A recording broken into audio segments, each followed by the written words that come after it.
Hi, class. Last time we spoke about how frequency is related to wavelength, and we spoke about how if a source oscillates quickly, we will get a short wavelength, which is associated with a high frequency source. So a short wavelength, and wavelength is the distance from crest to crest.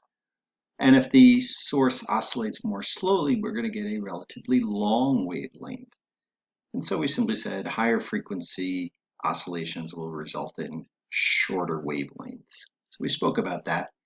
And we spoke about how the electromagnetic spectrum is arranged in terms of wavelength and frequency. So radio waves are the longest wavelength, lowest frequency items in the electromagnetic spectrum.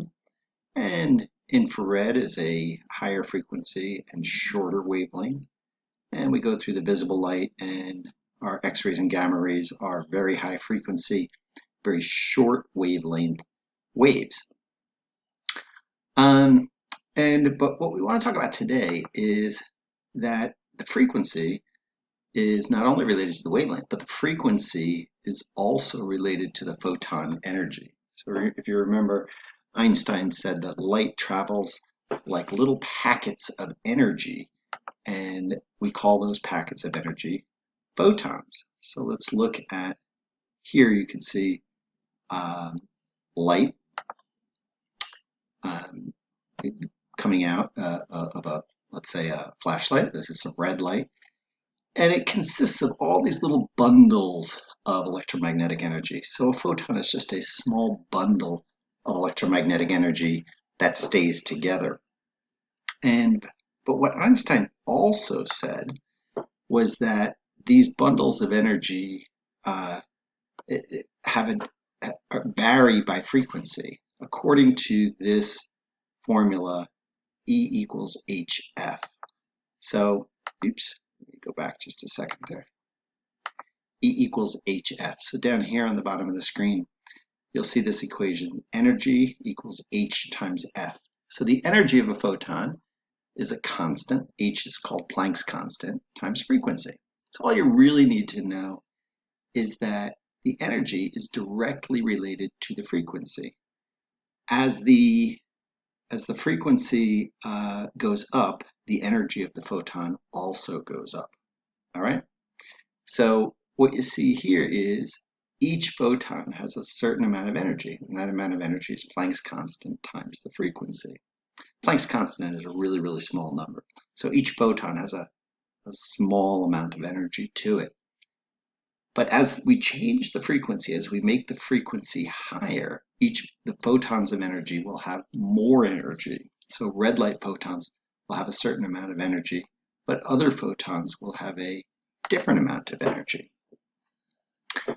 So for example, here we're looking at a light that isn't just red light. Here we see light that is a whole bunch of different colors of light being separated through a prism.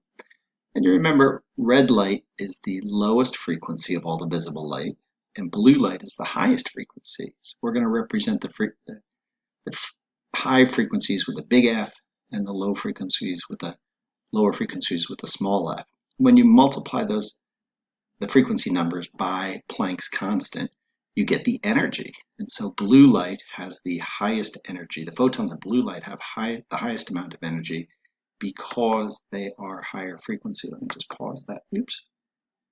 Just pause that there for 1 second. So purple light photons and blue light photons, since they're the highest frequency, have greater energy. Each photon has a greater amount of energy than, let's say, red light photons, which are lower frequency, and so they have less energy.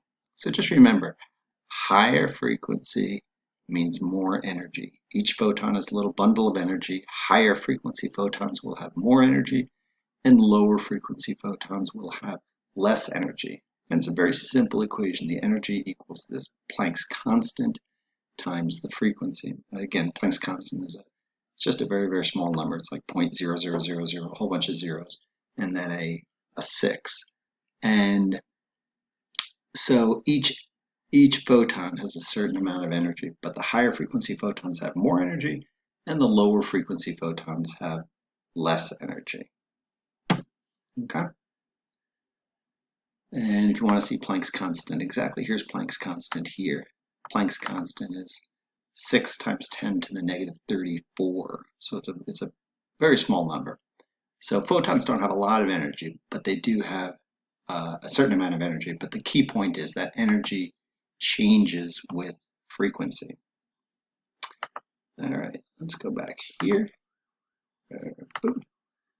Okay, so energy changes with frequency. And that applies to everything in the electromagnetic spectrum. So radio waves, which are low frequency, have the photons of radio waves have the lowest amount of energy. Microwaves will have a little bit higher energy. Infrared will have a little bit higher energy. Red light, a little bit higher still. Yellow, green, blue. Purple will have the highest energy of the visible light photons. And then ultraviolet, X-rays, and gamma ray photons will have the most energy of them all.